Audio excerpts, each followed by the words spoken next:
Gihimo sa Talisay City BJMP Female Dormitory ang Runway for Change and Fashion Show for a Cause sa Talisay City Hall Plaza. Nagtinabagay niini ang nagkadiyang ahensya sa gobyerno. Ang mga personnel sa maong ahensya ang nag-fashion show sulob ang mga gown sa partner nila nga mga boutique ug ang mga crochet collection nga gihimo sa mga babaeng persons deprived of liberty kun PDL. Lakip sa Mirampa ang mga bag nga gihimo sa mga PDL.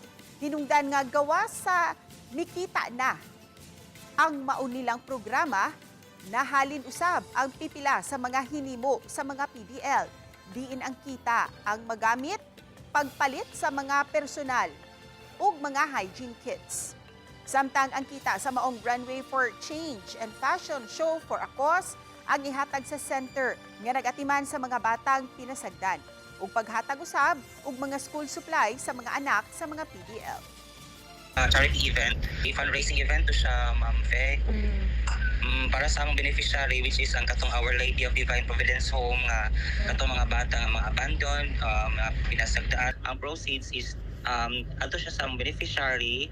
Then I think as per Ma'am Warden is more na ihatag ato for the children of our PDLs gani nang magtagaan po sila og kanang for happy ta magugod klase. Ya katong mga PDL mo nga mga tawo nasa sulod di man sila ka afford mo kahatag po sa mga bata sa mohatag pud ni